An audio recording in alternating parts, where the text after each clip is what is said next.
Welcome back, guys. Let's look at my checklist. All I need is to paint and wrap the exhaust, the oil lines, which I just took care of my drain today. I got this adapter here so that I can run a barbed fitting off of this return right onto there, and then I can run the factory size oil safe rubber hose. I've got to take care of the vacuum lines that go to the wastegate. I might need to get a couple of plugs here, and I may in the future run water to this. We've got this for the upper radiator hose that touches the intake pipe. We've got this for an AC line that is very close to the turbo itself, and I got some heat wrap for whatever else I can fit it on. I'm gonna give this stuff a quick wipe down, get the VHT flame-proof coating all shooken up, make sure that I am up on how long the dry times are and all of that, and yeah, we'll get it primed and painted up. Once this stuff is on there, you have 1 week to bake it the proper way, otherwise it is going to fall off. Sorry about the fan noise here, guys, but this is the exhaust with the second coat on it. I've got 1 can of the VHT left, but I want to save it for after I wrap the manifold and as far after that as I can. I probably won't make it to the downpipe, but we'll see. If it looks a little splotchy, it's because it's still wet. Like, I literally just finished painting this and then picked up the camera. I am gonna go and get cleaned up because I gotta work tonight, and then again tomorrow. Since last time I got this thing running, it didn't run spectacularly, but that was because the blow-off valve there was coming open at idle, and when I went to take that apart and fix it, I also noticed that the way it's designed, there's sort of a threaded insert between the lid, like the top hat of it, and the fitting. So when I went to put the banjo bolt in there, it was actually only getting as tight as the fitting and the hose bottoming out on the cap and not letting it go any tighter.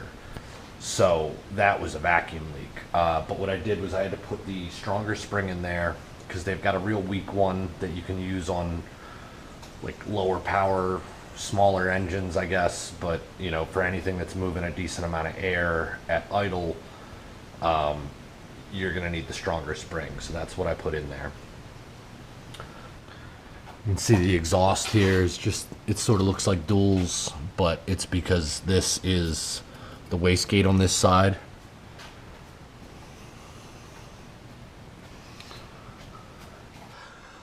But I also may, depending on how I like the sound of this on the highway, when it's off boost, I may end up putting a resonator in here.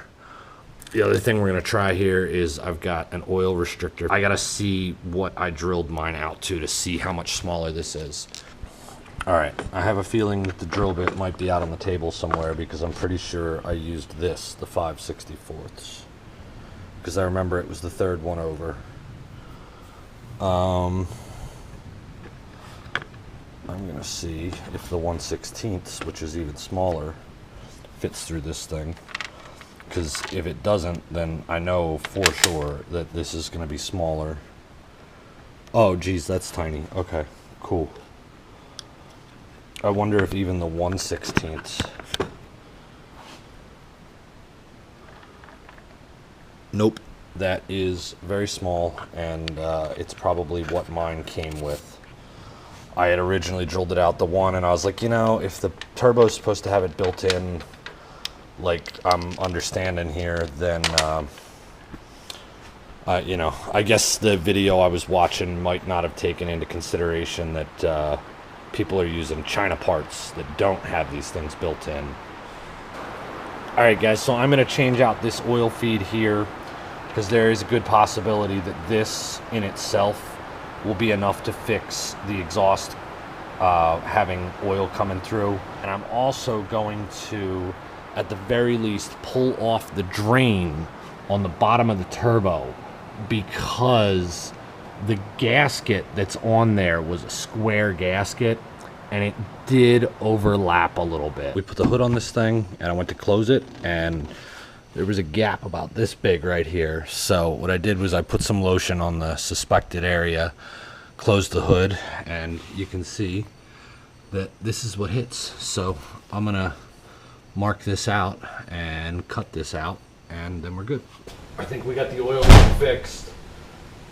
I've got liquid cooling for the wastegate now. I think I have fixed the blow-off valve leak. I fixed a vacuum leak at the blow-off valve. And I'm hoping we fixed the exhaust leak on the downpipe. So I'm gonna start it up. Hopefully it runs.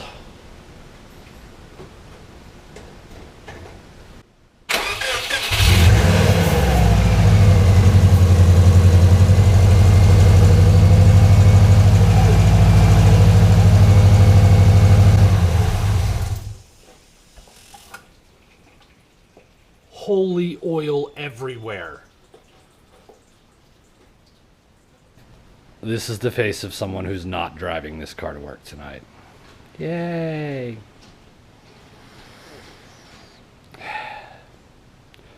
Well, I didn't call the channel Boosted Problems for nothing, right? This adapter to go from banjo to double ANs, that thing just snapped right off. So what happened was, in order to get the turbo housing out, right about here is where the oil fitting came out and did a 90 and came out this way. So it was sitting in front of this and I had to pull this off in order to get to the drain underneath. So I had to rotate the fitting, and what I did was I loosened it, but I didn't hold it with the wrench, and of course it just snapped right off of here because these are cheap Chinese fittings that I did not pay enough for. This pretty much does the same thing. You got our banjo and then we got our two ANs, and this is aluminum. It's a bit more of a reputable brand, and when I say that, I mean it's a brand. This is unbranded Chinese crap, and this was AC Performance. I haven't heard of them, but let's hope it fixes it. So what I've got to do is that goes on the back of the head, like right here, and then I have to tee this and this into it, and then we should be good to start her up again. Here to here, the exhaust, like everything is covered in oil. It squirted everywhere. I'll get back with you guys once this thing's actually ready to run. I got to clean it up a little bit and all that. So don't be surprised if the next time you see this running, there are smoke fumes coming up. If you were here, you'd smell the oil. Alright guys, I'm back. We originally had this fitting. Well, originally we had this one that broke. So I went out and got a T with this, and the banjo bolt was not even close to fitting in that. So I went to the local hydraulics place and they had a 2-pack of these. Well, it doesn't fit in there either, but it is really damn close, and there's a lot of meat here. So what I did was I took one of them and I just hogged it out. And you can see I wouldn't need any more washer area for that to sit on. It's just kind of perfect. So yeah. So that's what we're gonna use. I'm about to put her back together. I got the fitting on there, intake's back on. Let's fire it up. I'm gonna open the door first for the garage.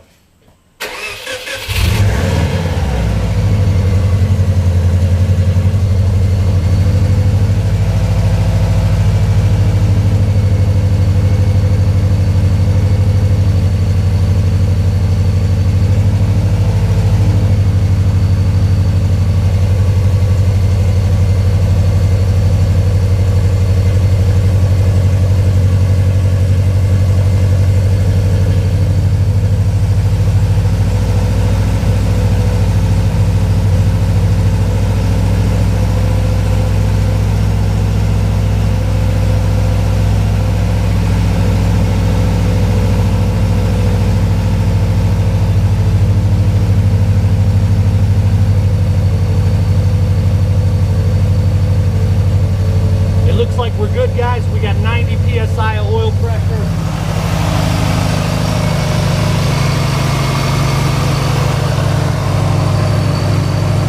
You can see we got some smoke starting to come up because the exhaust is just covered.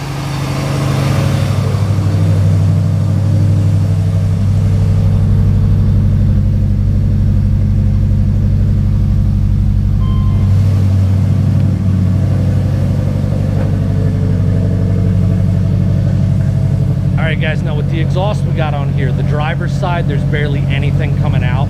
I think I might need to adjust the butterfly, or I may just need to accept the fact that it leaks a little bit. It's still coming through a muffler, but it's not 100% through the small one.